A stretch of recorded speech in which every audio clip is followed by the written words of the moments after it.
Iya, bahwa katanya Pak Mahfud itu ditawari oleh seorang pejabat tinggi negara, pejabat senior. Tapi Pak Mahfud tidak memberi keputusan gitu, sehingga tidak jadi kan gitu di podcastnya Bocor Halus itu. Terus saya kaget, saya kan sudah bersepakat untuk yang menghubungi saya itu bahwa itu harus dirahasiakan.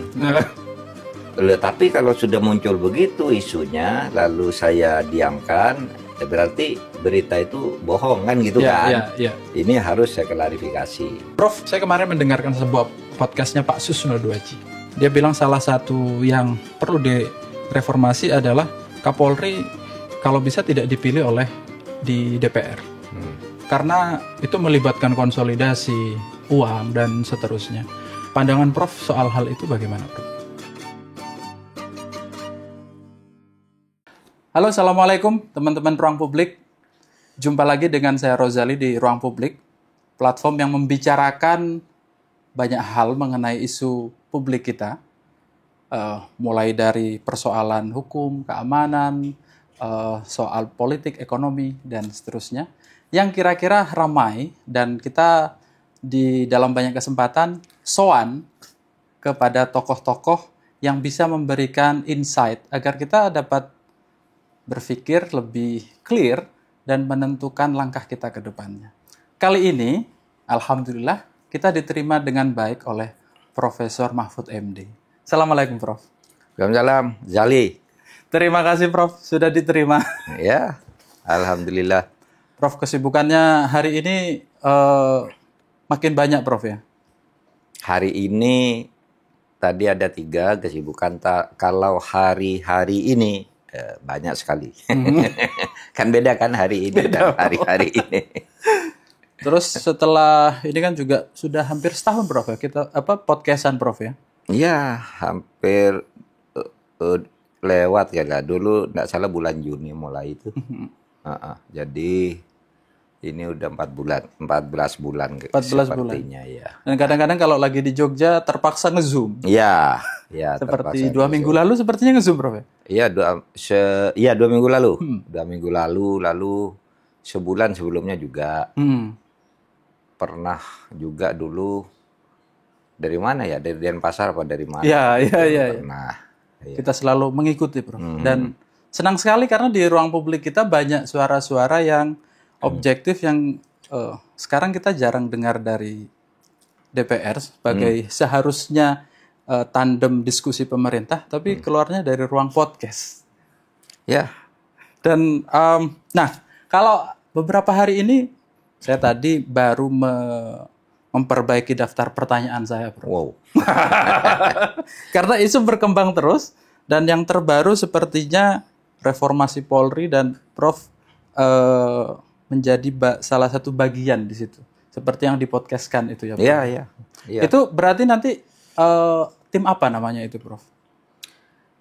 Nama resminya saya tidak tahu, tapi ketika disampaikan kepada saya oleh Teddy Indra Wijaya, dia menyebut Komite Reformasi Polri. Komite Reformasi Polri. Nah, tapi nanti namanya yang persis apa komisi atau komite atau apa gitu kita lihat, nunggu Presiden pulang dari sidang PBB. Beliau sudah berpidato hari ini kayaknya di PBB, lalu mau mampir ke beberapa negara dan baru akan tiba kembali kalau tidak salah tanggal 25 atau 26. Nah, ngomong-ngomong soal komite ini, sebelumnya sempat dibentuk di internal kepolisian juga, Prof, ya? Bukan sebelumnya, kalau sesama idenya ya. Iya. Jadi ide Presiden membuat komite reformasi Polri ini disampaikan kepada saya tanggal 16 sore. Lalu diumumkan oleh Mensesnek atau diberitahulah kepada publik, kepada Mensesnek bahwa pemerintah sedang menyiapkan SK komisi itu tanggal 18. Nah, Polri lalu kemarin membentuk baru sehari ini kan. Jadi Presiden udah menyiapkan lalu Polri membentuk. Tapi tentu bagus juga kalau orang mau memperbaiki Polri, apa salahnya, semua juga bisa membentuk. Apalagi kalau itu dimaksudkan untuk evaluasi internal, ya. Nanti yang presiden itu akan ada sendiri. Tapi bisa juga presiden menganggap tuh sudah ada di Polri. Misalnya saya enggak jadi, bisa juga. Itu terserah presiden. Ya, walaupun komposisi yang dibentuk Polri kan anggota polisi internal semua. Internal ya, semuanya. Internal semua. Nah, sebelumnya ada juga yang dari kelompok masyarakat sipil yang membentuk itu. Apakah nanti, ini berandai-andai karena kan belum resmi ya Prof ya. Tapi kira-kira akan dilibatkan juga Prof ya, masukan-masukan dari koalisi masyarakat sipil yang membentuk kelompok reformasi kepolisian. Oh, kalau kelompok masyarakat sipil resmi membentuk tim, sebelum dengar. Yang saya dengar kelompok masyarakat sipil itu mengusulkan pembentukan tim investigasi kerusuhan Agustus itu. Tapi kalau yang Polri mungkin saja, karena baru sehari ini ya, saya memberitahu bahwa sebenarnya sudah lama diberitahu itu. Sekarang udah banyak tuh masukan-masukan hasil studi yang dulu tuh di meja saya banyak. Tadi saya diundang diskusi, semua bawa buku reformasi Polri gitu. Jadi ini tinggal bagi saya ya kita sampaikan ke Presiden pilihan-pilihan politik apa yang akan dilakukan. Lalu kita buatkan rumusan reformasinya gitu. Sebab kalau substansi atau materi tentang reformasi itu sudah banyak. Di lingkungan Polri itu udah banyak buku tentang reformasi. Betul.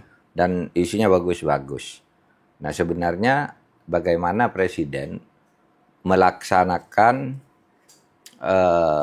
reformasi itu yang penting. Kalau isinya gampang nanti itu mungkin sehari 2 hari didiskusikan di antara tim, ini sudah ada, tinggal ini ditekankan yang harus dilakukan oleh Presiden apa dan bagaimana melaksanakannya serta sampai kapan. Nah kalau tidak ada itu, kalau cuma apa reformasi itu tidak akan ada gunanya. Iya. Tapi bagaimana melaksanakannya dan kapan paling lambat dilaksanakan, mulai dilaksanakan paling tidak gitu, itu harus jelas. Targetnya. Kalau cuma aturan, konsep gitu, tuh udah banyak di meja, saya tinggal milih yang mana. Ya karena sebelumnya juga di Polhukam sudah banyak mengerjakan Iya, hal saya yang sendiri sama. sudah membuat tim reformasi tim pencepatan reformasi hukum. Itu ada hukum tentang Polri.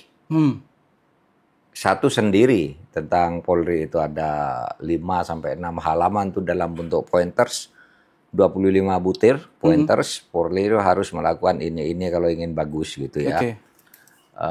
Sebagian diantaranya sudah ada itu di Polri. Lalu di samping tim percepatan reformasi hukum itu selain bicara khusus tentang Polri juga bicara tentang sistem politik. Oke.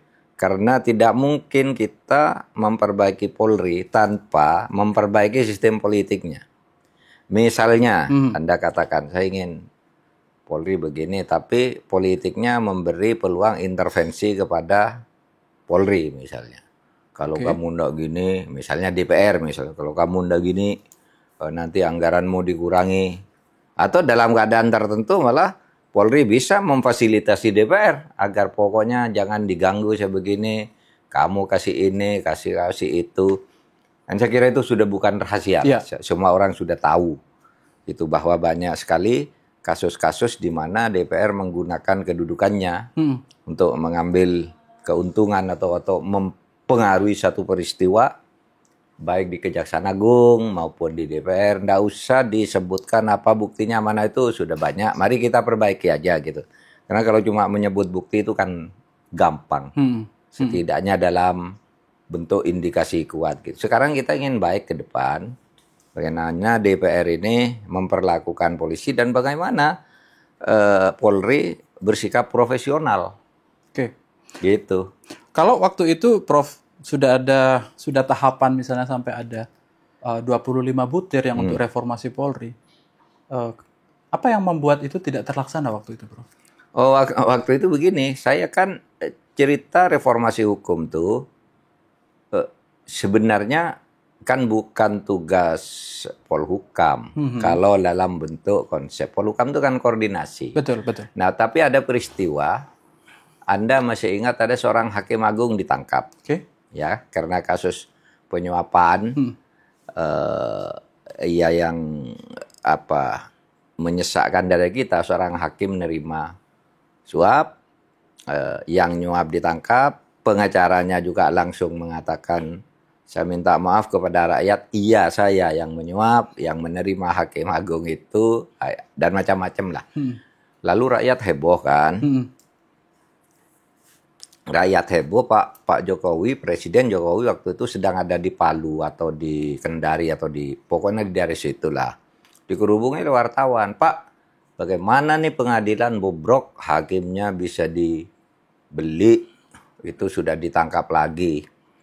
Nah, Pak Jokowi itu lalu tiba-tiba menyebut, ya supaya hukum ditegakkan. Untuk pemerintah, saya menugaskan Menko Polhukam untuk melakukan reformasi peradilan. Nah, gitu kan? Ya. Saya dengar di TV, loh, kok Menko Polhukam? Ini kan pengadilan. Karena ada perintah begitu, dan dari jauh pula, gitu ya. Begitu tiba di Indonesia, sampaikan ke Bapak Presiden. Tiba di Jakarta maksudnya? Sudah tiba di Jakarta ya. Bapak, saya mendengar Bapak menginstruksikan kami membuat reformasi peradilan. Mungkin Pak, kalau kita bicara peradilan, mungkin kalau terlalu masuk ke pengadilan. Karena pengadilan itu sudah ada undang-undangnya sendiri, ya tinggal kita negakkan aja hukum tentang peradilan itu kan udah banyak, bahwa ada hakim ditangkap dan sebagainya. Kalau mau reformasi peradilan mestinya ya langsung saja DPR berinisiatif gitu ya. Kan dia punya fungsi-fungsi juga, pengawasan, anggaran, dan legislasi. Dia bisa bermain di legislasinya bersama kita. Tapi karena sudah diumumkan, maka saya akan membentuk tim saja, tim pencepatan reformasi hukum. Nah, itu jadi bagus, menurut saya bagus. Karena kalau saya membuat itu tuh kan tidak pernah saya sejak dulu, ketika Gus Dur mengangkat saya jadi Menhan itu tahun 2000, saya membuat RUU Pertahanan, saya katakan saya tidak percaya kalau hanya dikerjakan oleh pemerintah, gitu. Nah, pemerintah itu kan sudah koruptif juga dan punya kepentingan-kepentingan sendiri. Itu sebabnya zaman Gus Dur saya membuat RUU Pertahanan itu bersama LSM. Ikrar Nusa Bakti, Kusnanto Anggoro, Mulya Lubis, Hari Patria dan sebagainya ya. Buat saya RUU itu. Nah, ketika saya dulu jadi Menteri Kehakiman juga sebentar, saya menyiapkan sebuah RUU tentang memutus hubungan korupsi dengan masa lalu, antara lain dengan cara pemberhentian semua pejabat dulu, ganti dengan yang baru, atau diampuni, pengampunan gitu. Saya juga pada waktu itu ngundangnya bukan pejabat Kementerian Kehakiman, saya ngundang orang-orang luar, orang-orang LSM seperti Mulya Lubis, Moner, Ikrar Nusa Bakti dan sebagainya. Yuk, saya minta tolong nih, yang di dalam ini membantu aja gimana konsep yang bagus. Nah, yang terakhir ini saya ngundang juga partnership, ya, ada partnership. Kampus UGM, UI, Unpad semua masuk ke situ. Lalu civil society seperti Bivitri Susanti dan banyak lagi pokoknya yang kita undang, dan itu jadi. Pada bulan September tuh kami tim tuh ada 26 orang menghadap Presiden Jokowi. Ini September 2023. Ya. Saya serahkan ke Presiden. Presiden ini sudah jadi. Itu sudah ada klasifikasi. Bapak di bidang pemberantasan korupsi ini yang harus dilakukan. Oke. Undang-undang ini begini, kemudian instrumen begini, yang bentuknya PP, yang harus dibentuk dalam bentuk PP gini, yang perpres begini. Di bidang pertanahan ini ada 6 waktu itu. Saya masih ingat korupsi, penegakan hukum, pertanahan, perundang-undangan, dan kepolisian. Ya, ada. Saya masih ingat 5, tapi ada 6 dalam sebuah buku. Kita serahkan presiden. Presiden waktu itu oke, saya follow up. Saya minta mana yang harus saya keluarkan perpres, mana yang harus PP, mana yang harus undang-undang yang kita usulkan ke DPR. Gitu. Tapi kan bulan Oktober saya menjadi cawapres. Ya, 2024 berarti, Bro. Iya, 2023. Iya, betul, 2023. Ya, saya jadi cawapres. Ya, terus saya enggak ngawal lagi dong itu. Kan presiden sudah mengatakan akan melakukan itu. Berarti harus masuk langsung ke menteri teknisnya kan, ke kepolisian, ke polisi. Kemudian perlu undang-undang biar Menkumham dengan DPR dan sebagainya. Nah, mungkin presiden sibuk juga ternyata. Sampai selesainya pemerintahan itu tidak disentuh juga gitu. Sehingga sekarang muncul lagi, wah buat lagi ini yang lama. Saya baca lagi semua ini sudah ada semua, mau apa sih kan gitu. Nah, nanti kita sampaikan. Oke. Berarti ini bisa dikatakan sekarang dengan adanya kemajuan seperti sekarang ini, ada political willingness yang kuat dari Pak Prabowo. Saya anggap ada political will untuk memperbaiki. Tapi apakah nanti political will itu menjadi political will baru untuk melaksanakan, bukan hanya menghimpun masalah, bukan hanya menghimpun rekomendasi. Itu untuk menghimpun rekomendasi, masalah, dan kesimpulan tuh political will-nya jelas karena bentuk ini. Tapi apakah nanti akan ada political will untuk betul-betul melaksanakan itu nanti tergantung Pak Prabowo. Tetapi semua diskusi yang mengatakan ini sebenarnya kuncinya mudah. Kalau Pak Prabowo punya komitmen dan ketegasan untuk melakukan pembenahan, itu presiden bisa melakukan itu. Jadi oleh sebab itu, ketika presiden menyatakan akan membentuk tim ini, menurut saya ya presiden ingin cari landasan untuk bersikap secara lebih tegas bahwa ini ada dasar pemikirannya, sudah dikaji oleh sebuah tim dan bla bla bla bla gitu kan. Nah itu kita lihat nanti itu. Kita lihat nanti. Prof, kalau boleh tahu nanti kira-kira apa saja sih Prof yang urgent sekali untuk dilakukan di dalam reformasi Polri itu, yang nanti kira-kira kalau sudah start gitu apa saja yang akan diutamakan reformasinya? Sementara saya berpendapat mengikuti cara berpikir Polri. Orang Polri itu berpikir bahwa ada 3 pilar untuk membangun Polri yang profesional.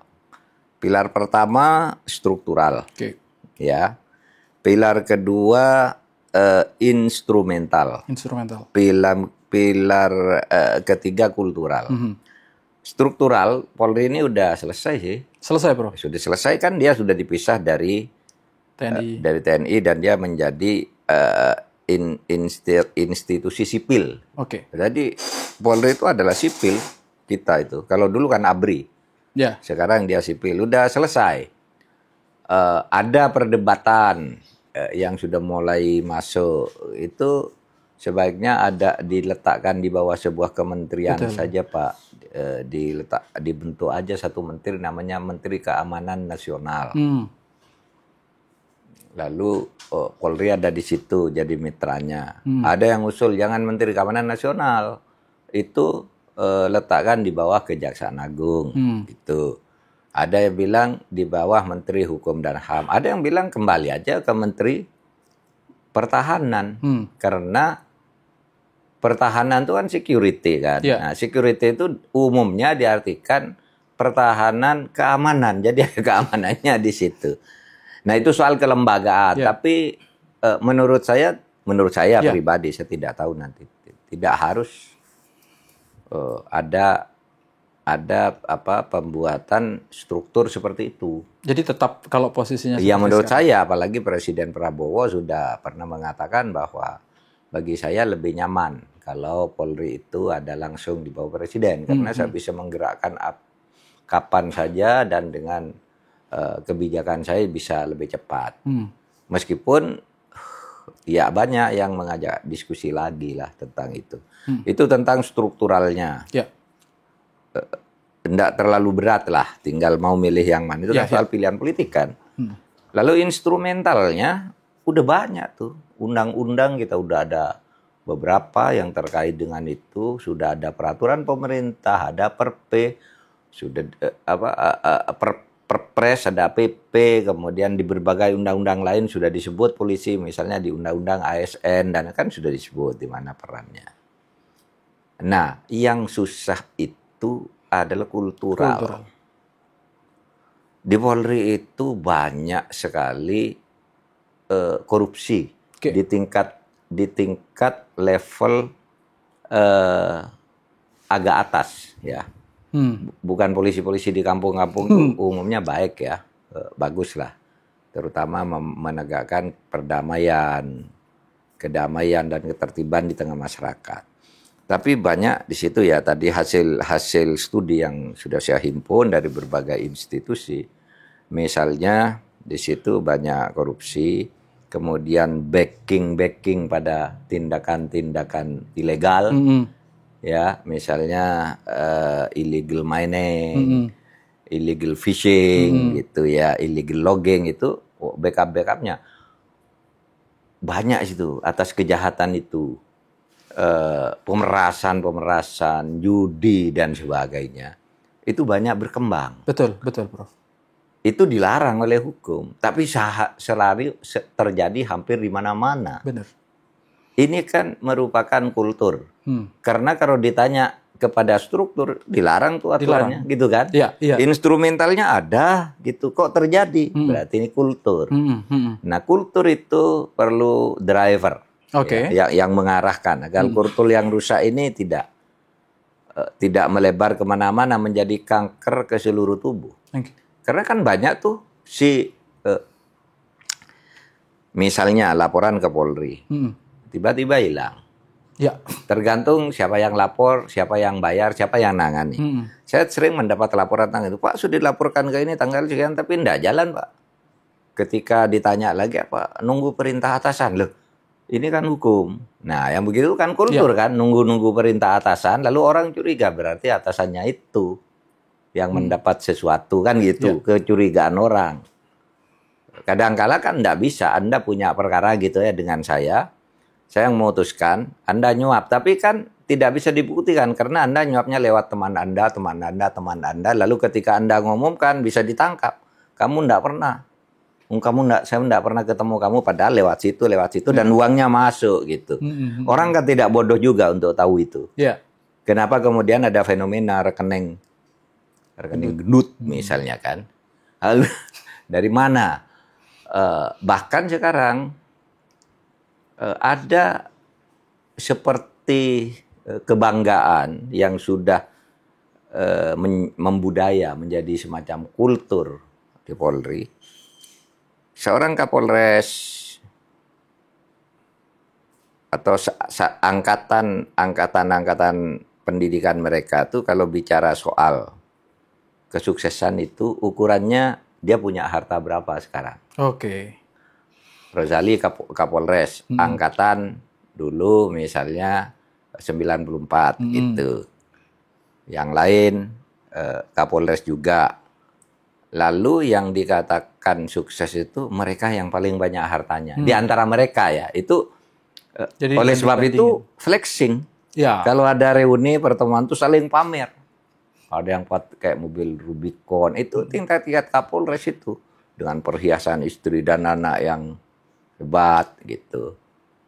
Lalu kalau bepergian di satu kabupaten, hakimnya pergi ke pengadilan naik angkot, polisinya gitu kan? Ya. Nah, yang begitu-gitu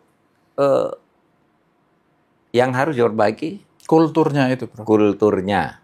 Saya tidak tahu ya kalau kemudian agak lebih mendalam mau dibongkar itunya, tapi saya ingin mendengar dulu mumpung ini ada momentum. Iya, iya. Tapi ini kan menyeluruh, Prof, ya, hampir di semua tempat. Bayangkan ini bagaimana untuk memperbaiki sesuatu yang sudah sangat mengakar ini, sudah menjadi kultur itu. Ya, saya katakan tadi kuncinya kan presiden. Oke. Kalau budaya Indonesia itu kan budaya paternalistik, iya kan? Iya. Kalau yang di atas tegas dan memberi contoh, gitu, Akan ikut semua. Ikut semua. Gitu. Jadi kalau Anda tanya gimana ya, jangan tanya aturan, aturannya udah lengkap. Sudah ada. Anda mau tanya ke saya, Prof, boleh enggak orang polisi berlakukan kejahatan, dipecat, lalu diangkat lagi gitu? Ya, itu banyak itu. Banyak. Aturannya sudah ada, tapi kenapa itu terjadi? Ya. Kan gitu kan? Ada enggak polisi yang sudah diberi peringatan gitu, terus didahulukan dari orang yang bersih, misalnya, hanya karena kedekatan orang. Anda bersalah tidak disiplin, saya beri peringatan nih, gitu. Tapi tiba-tiba ada anaknya teman atau orang bayar yang bagus sekali, gitu, nggak diberi posisi yang seharusnya Anda duduki, gitu. Ya, Prof, saya kemarin mendengarkan sebuah podcastnya Pak Susno Duaji. Dia bilang salah satu yang perlu direformasi adalah Kapolri ini kalau bisa tidak dipilih di DPR. Karena itu melibatkan konsolidasi uang dan seterusnya. Pandangan Prof soal hal itu bagaimana, Prof? Saya setuju sekali. Karena saya bekas anggota DPR. Oke. Itu permainan amplop itu menjelang seleksi pejabat itu berseliweran. Pemilihan KPK itu setiap calon tuh punya timnya sendiri dan mendekati anggota-anggota DPR dan ngasih uang. Gitu. Saya dulu ada di Komisi 3, pernah menyeleksi KPK, pernah menyeleksi Kapolri, ya, calon hakim agung gitu, ada di situ. Jadi terlalu banyak kita memberi peran kepada DPR untuk ikut menentukan pejabat. Bahkan DPR itu sudah terlanjur jauh ikut menentukan anggaran dulu sampai satuan 3, misalnya anggaran pendidikan sekian, ya. Misalnya anggaran pendidikan tuh 1 triliun misalnya ya. Lalu bentuknya ini bangunan gedung, ini fasilitas sekolah. Ya, sudah. Itu DPR sudah ikut menentukan. Lalu satuan 3. Siapa yang menentukan melakukan proyek itu? Kontraktornya misalnya. Sudah ikut main di situ. Menurut saya DPR itu kan wakil rakyat, menyerap aspirasi. Tidak perlu anggaran ikut membangun infrastruktur di dalam masyarakat. Katanya untuk kampanye. Kampanye tidak usah kalau semua anggota DPR tidak usah diberi, tetapi dia diongkosi saja datang ke daerah. Sekarang kan mau ikut ada dana macam-macam tuh yang dibawa, yang bahkan juga minta dana CSR yang sekarang udah jadi tersangka itu. Lah untuk apa DPR begitu? Di Jawa Timur tuh, di daerah kita tuh berjamaah juga kan DPRD-nya. Ya, besar itu. Iya kan? Nah, DPRD enggak usah terlalu banyak ikut menentukan hal-hal begitu. Sehingga saya setuju pada Pak Susno. Dan sudah terpikir di benak saya juga agar nanti udahlah Kapolri itu langsung presiden aja. Ngapa nego-nego dengan DPR? Proses presiden mencari itu sudah tanya-tanya dulu kan, agar tidak jadi masalah DPR. Sesudah mencari disampaikan antara surat sampai dengan fit and proper test itu tawar-menawar lagi dengan calon. Itu enggak usah dirahasiakan. Saya ada di situ dulu, saya tahu. Gitu. Nggak bisa dirahasiakan itu. Nah, yang begitu tuh kenapa tidak presiden saja? Gitu. Ini mumpung DPR sekarang sudah mulai sadar dan agak takut untuk nyeletuk macam-macam sekarang kan. Nah, kita atur mari baik-baik gitu. masalah penataan Polri, hubungan Polri dengan Presiden dan hubungan Polri dengan DPR. Saya setuju. Justru itu yang lebih substansial daripada tadi yang posisinya ada di mana itu, Prof? Ya? Iya, itu lebih substansial. Kalau bahasanya Prof, kalau nggak salah, nggak usah garuk yang nggak gatal lah. Iya, nggak usah garuk yang nggak gatal kok digaruk gitu. Iya. Sekarang kan DPR juga kemarin aksi yang akhir Agustus ini kan diantaranya dipicu oleh kenaikan tunjangan yang sampai 50 juta untuk perumahannya dan cenderung kepercayaan publik pada DPR ini berkurang ya, Prof ya. Jadi ada momentum lah ya untuk mendorong itu. Baik, Prof. Prof, kami ini penasaran, Prof. Saya penasaran. Soal Prof ini kan diajak ya untuk masuk lagi ke pemerintahan, Prof ya. Diajak untuk masuk lagi. Terus kemarin di podcast Terus Terang, saya kutip langsung. Saya bicara terus terang. Bicara terus terang. Ini alasannya etis, karena alasan etis, Prof tidak mengiyakan untuk masuk ke pemerintahan saat ini. Cenderung untuk tidak, tapi mau saya sampaikan langsung. Cenderung untuk tidak. Tapi ya itu yang, ya sebenarnya itu sih tawaran kepada saya itu. Saya rahasiakan, tapi tiba-tiba ada yang bocor secara halus masuk ke podcast bocor halusnya Tempo. Tiga-tiga berbicara dia seperti yang benar-benar saya alami, gitu. Persis, Bro. Iya, bahwa katanya Pak Mahfud itu ditawari oleh seorang pejabat tinggi negara, pejabat senior. Tapi Pak Mahfud tidak memberi keputusan gitu. Sehingga enggak jadi kan gitu di podcastnya Bocor Halus itu. Lalu saya kaget, saya kan sudah bersepakat untuk yang menghubungi saya itu bahwa itu harus dirahasiakan. Tapi kalau sudah muncul begitu isunya, lalu saya diamkan, berarti berita itu bohong kan gitu kan? Ini harus saya klarifikasi. Itu sebabnya lalu saya berbicara terus terang di podcast Terus Terang. Saya bilang betul saya diajak gitu. Jadi pada waktu itu kan tanggal 7 saya ditelepon oleh pejabat tersebut untuk segera bertemu, ayo ke sini katanya. Nggak bisa, saya ada di Jogja. Aduh katanya, terus kapan pulang? Ya besok lusa, saya bilang. Saya besok kuliah dulu di Jogja. Besok sore saya pulang, tapi kita bisa ketemu besok lusa, saya bilang. Lalu tahu-tahu tanggal 8 itu ada reshuffle. Termasuk Menko Polkam yang masih dikosongkan. Gitu. Loh, ada reshuffle. Terus saya ketemu dengan pejabat tersebut, seorang jenderal senior, sangat, ya orang pemerintahan juga, orang dalam.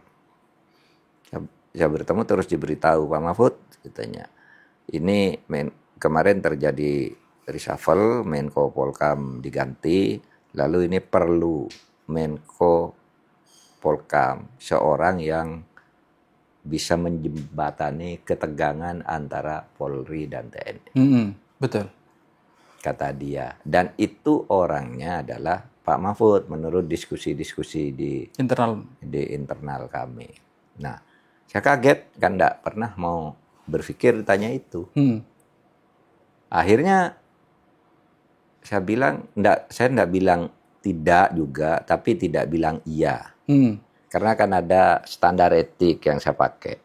22 April tahun 2004 ketika MK mengatakan pemenang Pilpres adalah Prabowo Gibran, kan saya sudah membuat jumpa pers. Pertarungan perebutan kursi presiden sudah selesai. Saya mengucapkan selamat kepada Pak Prabowo dan Mas Gibran. Silahkan selamat bekerja. Saya bilang begitu kan. Lalu wartawan nyeletuk, Bapak mau enggak? Mau masuk enggak? Kalau diajak, ini kan udah banyak nih. Pak Prabowo katanya mau ngajak semuanya, kan gitu kan waktu itu. saya bilang saya punya standar etika. Secara etis tidak tepat saya masuk ke situ karena menurut saya dalam pertarungan politik seperti ini, jabatan-jabatan politik itu diberikan kepada yang menang dan pendukungnya. Ya. Iya kan? Ya. Politik kan begitu. Betul. Ilmu politik dalam arti taktis, strategis kan begitu. Meskipun ada ilmu politik itu bukan begitu. Ilmu politik itu harus kompak. Kalau Indonesia kan itu lain. Saya nilai etis yang saya pakai, ya dong, kasihkan aja tempatnya para di situ yang berjuang kan banyak. Iya kan? Masa mau dikasihkan saya? Masa saya mau masuk ke situ? Sudah, saya di luar aja. Lalu kemarin tiba-tiba muncul pertanyaan itu. Saya gelagapan enggak jawab juga. Saya enggak bilang tidak. Tapi saya berpikir nanti kalau pikiran saya itu itu akan terjadi Oktober. Oke. Kekosongan kan Pak Jamari, Pak siapa? Pak Safri Samsudin dan Sesnek ketika berpidato memberi informasi bahwa jabatan Menko Polkam itu akan dikosongkan 2 atau 3 bulan. Betul. Saya berpikir Oktober. Jadi jawabnya nanti aja. Gitu. Tiba-tiba saya pulang aja ke Jogja. Saya kan orang Jogja. Gitu. Nah itu tawarannya. Sehingga pada saat-saat akhir reshuffle berikutnya itu muncul sudah saat akhir nama Jamari Caniago gitu. Ya itu proses di dalam lah ya. Nah itu sebabnya kalau saya ditanya apa betul Bapak waktu itu kan menjelang pembentukan kabinet yang kedua pergantian Pak Polkam kan siang malam berbagai media, berbagai podcast udah menyebut saya tuh calon kuat karena memang kemudian itu menjadi semacam berita yang memang bersumber dari istana juga gitu. Komentar-komentar istana tuh ada ke situ dikembangkan kan oleh masyarakat sampai akhirnya muncul di bocor halus itu saya kaget loh kok bocor saya diem ini Jogja bersembunyi kok tiba-tiba bocor di Jakarta gitu. Saya tanya ke bocor halus kok bisa ya kamu tahu itu? Saya kan tidak pernah bicara dengan kamu, yang tahu itu kan hanya saya dan pejabat itu. Loh Pak, saya tahu dari orang yang tahu. Ya udah kamu kalau sudah tahu yang tahu, saya kan jurnalis juga lah ya. Pekerja podcast, pekerja berita. Saya tidak pernah menyalahkan orang begitu. Ya sudah gitu. Saya hormati pekerja, malah saya anggap hebat dia bisa mencari pintu masuk untuk tahu berita yang sebenarnya dirahasiakan. Ini kalau saya nih Prof melihatnya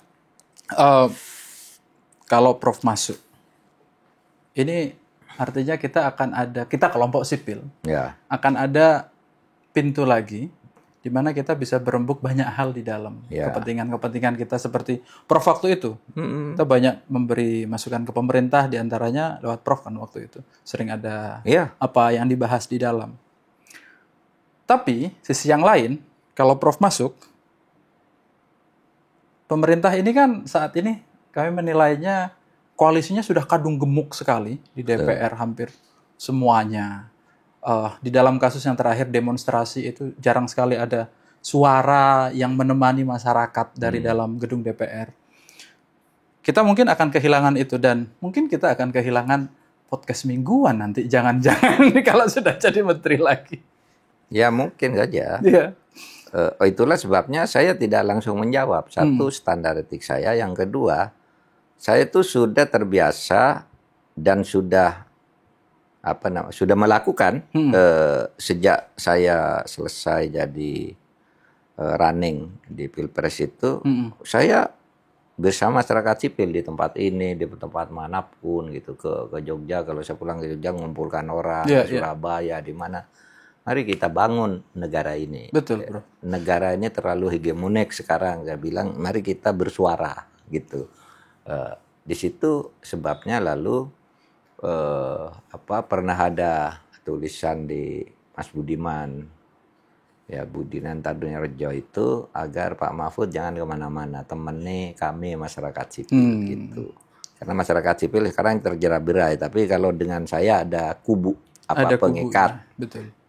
ada sumbu Ada yang sumbunya. menyatukan gitu ya. Ya. Ya, jadi itu juga pikiran saya. Lalu yang pikiran lain tadi karena saya juga punya standar etik. Tapi ada pikiran lain juga. Apa itu, Prof? Ya itu yang mengatakan Pak Mahfud, kalau di dalam dibiarin gitu aja, itu tidak baik juga. Pak Mahfud harus ikut mewarnai ke dalam. Itu kan banyak tuh. Betul. Malah yang paling dominan itu kan komentarnya Iya. kalau di berbagai media. Pak Mahfud harus masuk Betul. gitu. Kalau di podcast dan media saya itu di YouTube, di IG gitu, dan di podcast terus terang di Ruang Sahabat itu ribuan. Dari 10.000 komentar kira-kira itu 9.000 lebih itu minta saya masuk. Jangan dibiarkan negara ini kan gitu. Ini tinggal akhafud dararain. Iya, akhafud dararain. Mungkin bukan akhafud dararain. Bukan Apa dararain. jamaknya darurat yang bukan dua. Dararain itu kan dua. Oke, Prof, ini yang terakhir. Ini kan banyak teman-teman itu diantaranya pengen ya berpartisipasi. Saya pribadi waktu itu ikut terlibat di Pilpres itu setelah diajak untuk membantu Prof. Jadi Prof masuk waktu itu dan sebagian teman-teman ngajak, ayo bantu gitu. Oh, Prof Mahfud, ayo gitu kan. Akhirnya kita bareng-bareng lah intinya. Walaupun dari awal nggak sempat kepikiran ya, nggak pernah punya background parpol, nggak pernah aktivis di jalan gitu. Tapi ini cocok nih gitu. Yeah. Nah, cuma kan politik kita itu berbiaya sangat mahal, Prof ya. Sangat mahal. Sehingga teman-teman seperti mungkin saya yang atau teman-teman yang lain gitu takut untuk masuk ke dalam itu. Karena sangat mahalnya, baik tadi contohnya misalnya kita singgung jadi di Kapolri sebelum dipilih. Yang nyalon aja untuk jadi DPR itu berapa, 10 miliar atau berapa gitu. Ada yang sampai gila itu. Banyak kayaknya, Prof. Itu. Uangnya habis, tidak terpilih. Iya. Hutangnya di mana-mana. Hutangnya di mana-mana, tanahnya dan rumahnya disita. Istrinya lari, anaknya minggat. Itu karena biaya politik mahal. Iya, Prof. Dan ini sudah, saya nggak tahu ya. Kadang-kadang demand-nya juga tinggi. Katanya si anggota dewannya kan teman-teman saya juga cerita yang jadi. Masyarakat juga 50.000 sudah nggak mau, 100.000. Ya, 100.000. Gitu. Ini gimana sih, Prof? Saking semerautnya. Kecil sekali 100.000. Enggak. Saksi-saksi yang menerima uang itu di akhir-akhir di hari penjeblasan menjelang tengah malamnya itu amplop sudah berseliweran, ada yang sampai 500.000. Iya. Saya kan punya relawan di banyak tempat. Iya. Jadi ada yang masuk ke desa tahu itu. Tapi yang begitu itu mau dibuktikan ke pengadilan kan susah juga ya kan, sudah diadili di MK, ada bukti. Tapi ya itu yang terjadi. Tidak apa-apa, harus kita perbaiki mungkin ya. Saya tidak tahu apakah sudah waktunya kita. Ini kan kita harus mengubah undang-undang pemilu. Nah, ya, apakah tidak sebaiknya diubah ikut dengan cara elektronik? Kayak di Nepal. Iya, kemarin milih Perdana Menteri kemarin. Iya kan. Tapi itu konversi ke cara pemilu kita secara lebih beradab, secara lebih teratur. Itu jauh lebih murah sebenarnya. Sehingga partisipasi masyarakat bisa muncul dalam bentuk kampanye-kampanye sukarela, tapi pada saat pemilihan kasih aja. Tapi kira-kira itu masalah besar, Prof, yang kita juga mungkin caranya memperbaikinya entah kapan dan bagaimana. Iya, harus diperbaiki.